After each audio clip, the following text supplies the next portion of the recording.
Welcome back to another review of Witch from Mercury. This episode gave me mad anxiety, so stay tuned to find out what. The episode begins with the Tanuki passing out blankets and Cecilia running into her mentioning that she's changed. Which she has. She's not the same scared person who'd curl up in a ball not wanting to do anything with death.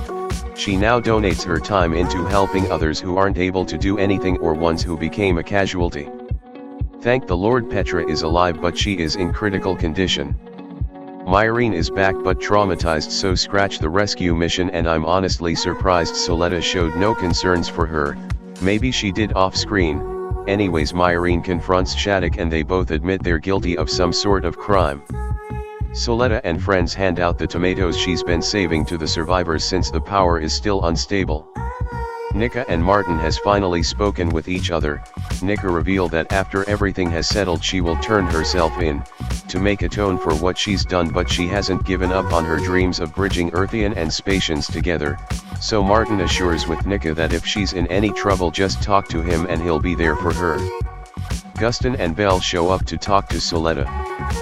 Pale admits to what's been happening behind the curtains of the Benerit group, like the assassination attempt on Delling and Shattuck kidnapping Sarius, so the Assembly League will have to intervene with the group, especially after finding out about Quite Zero. Sarius calls Myrene, who at this point is the new president by the way, asking to put the blame on him to lessen the damaged reputation of the group, but Myrene declines, saying she won't use anyone as a scapegoat. Guston wants Soletta to talk to Prospera, but she said she won't listen since she's not her real daughter. Soletta explains everything to everyone about her family, like how she's only a repli child of Eri, the original daughter, and how the Venati's incident affected Prospera. Everything to me became a massive crimson red flag. Remember Petra's speech? Yeah, it's the same feeling. Guston proposes another way.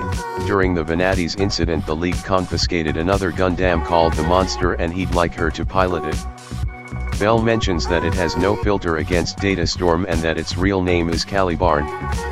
This moment to me just reminded me of something I saved on Facebook before I initially decided to review Witch from Mercury, and it's the story of The Tempest by William Shakespeare.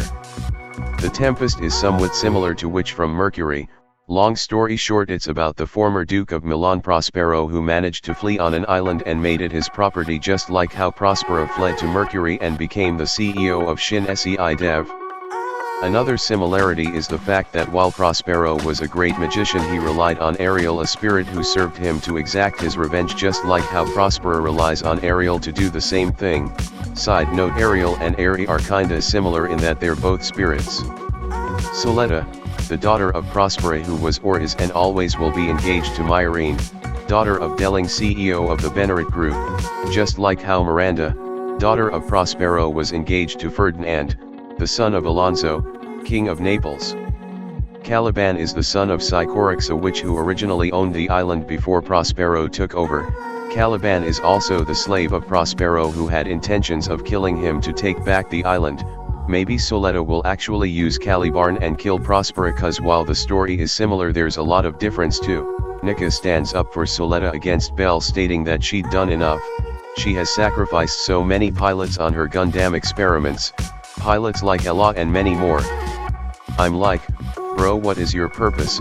Like, seriously, why are you even here? The Assembly League along with the whole fleet finds Quite Zero and tries to destroy it, but it was too late. Prospera has already fired up Quite Zero and unleashes the Gund nodes. At this point the Assembly League was hyped up to be this contender to the group, the overseer of some sort. The whole fleet getting wiped out by Quite Zero doesn't show the League is a weak collective, it just shows how monstrously scary Quite Zero actually is. It overrides any system made with permit technology. Soletta insists that Guston takes her to Prospera and Ariel so she could speak with them one last time. Her friend, opposing at first, now wants to tag along, saying they'll do this together. Ella apparently couldn't escape cause of tight security, so he opted to come with them. Loudon now blames Myrene for everything, like what happened to Petra, the school, and how Gule changed. End scene. Like I said, This episode is raising massive crimson red flags for me for Suletta. Every time there's a big speech or a realization there's always a red flag behind it, but I do have an alternative outcome. Remember in the outro how Suletta is just standing there and Myrene pops out of nowhere, then Ariel also comes out of nowhere? Why does Myrene and Ariel share the same effects? Like why does Myrene also look like she's in the data storm? Why or how does she float like Aerie when Suletta first found out about Aerie? I hope I'm wrong again, but what if Myrene is the one to die instead of Suletta?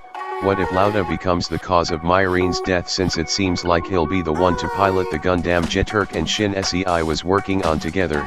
Like bro, pick a struggle. And I really hope I'm wrong, cause I want Suletta to have the happy ending she deserves after being used by Prospera, and I don't want to go to therapy again. In the story of the Tempest, Prospero did forgive the people that wronged him and nobody really dies or gets killed, but then again it is Gundam, so the direction of the story can go anywhere. While still breathing, Petra is under critical condition, so she might be the first patient to receive Gund format treatment from Gund Armink. With 3 episodes left, I can't wait to see how the outcome of the series will go. I have mixed feelings of hope and anxiety now that they introduced the mobile suit that could possibly end the precious Tanuki. I'm kinda hoping that since she is a clone of Aerie that she'll also be able to fully synchronize with Calibarn to beat them. Title for the next episode will be The Woven Path. That's it for this episode and I can't wait for the next. Thank you for watching, take it easy, and peace.